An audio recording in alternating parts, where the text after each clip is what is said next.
Hi folks, welcome back to Handlebars and Holidays. Thanks for joining me again. This is just a real quick video just to illustrate a point, the one thing that I absolutely hate about my Rocket 3 GT.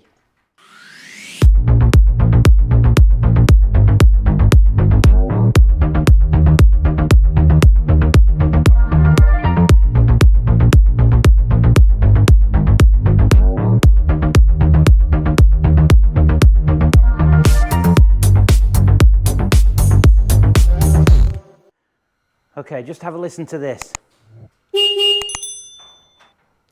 It's loud, but it sounds like it's off a little moped or something. Okay, so that horrendous noise is coming from that terrible little horn there. And we're going to change that in just a minute. Can't wait. What we have here is the Denali Soundbomb Mini. This should make a world of difference. So there we go.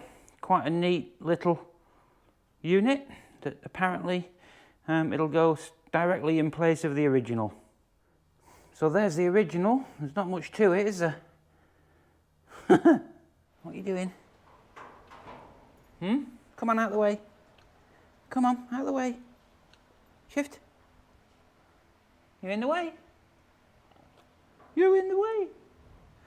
Okay, so what I've discovered after a little bit of playing about is Denali give you two brackets that look like that. You don't really need two. One is more than enough. Whether one's intended as a spare, I'm not sure. But after much playing about, you finish up with something shape-wise that looks a bit like that. So I've done a quick test fit and then whipped this off because I'm going to spray that bracket black. But basically, just to speed things up for people, the way that I found easiest, this is one that I did a load of sort of tests on, so it's a bit mangled. I've just straightened it out to try and show you. But basically, the easiest thing to do is to take off your original horn, which comes with that bracket, which I tried to reuse because it's a nice substantial bracket, but it actually seems easier to use these really. And then if you screw that on using the original screw in there, like that, you can then just push this down and push the bends into it, round the support, the fan support, the sort of shroud around the fan is really hard plastic, so you can push that round, which basically gives you a kink about there and another kink about there. A little bit difficult on this piece now because it's been bent backwards and forwards several times, but the shroud itself gives you two bends there and there, so you can take that off and then you're 3/4 of the way there, because you've then got effectively that bend, and all you've got to do then is put another bend in about halfway down and play with the rotation, and you'll find the right spot, and it fits quite nice. The other thing to maybe mention is the wires for the horn, which are in there. Let me just grab a torch. Those wires there. They actually initially, when I took the horn off, seemed about half that length, but there is a little bit of leeway in the loom just there, so you can pull those wires out and get about 120 mil or 5-inch, something like that, and which is enough then. There's just a little bit of leeway in those connectors, which incidentally don't matter which way round they go onto the horn, you just whack them on. And the other thing that I did is I just bent those terminals. They were up at 90 degrees.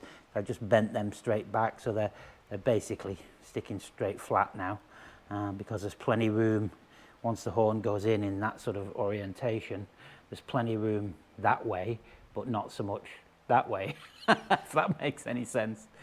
Okay, so when putting the horn back in, the easiest way seems to be to sort of sit it flat that way, and then you can slide the terminals on there and there quite easily, push them down so that they're kind of in line in that respect, and then you can just slide up there behind the thing, and you just quite nicely into that mount there with a little bit of a wiggle and a diggle.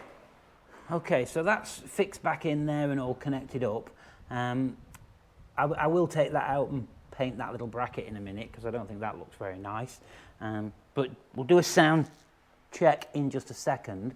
But where that is now, once this bolt is nice and tight, you can actually bend that about a bit and maneuver it a little bit, and there is a bit of clearance. There's a good, you know, sort of 12 or 15 mil there to the exhaust, and it's hard to see there because I can't get my finger in, but down there between the sound bomb and the actual engine casing there's probably about 5 or 6 mil.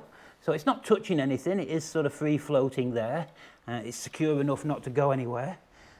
So I think that's going to work okay. So let's just do a little sound test.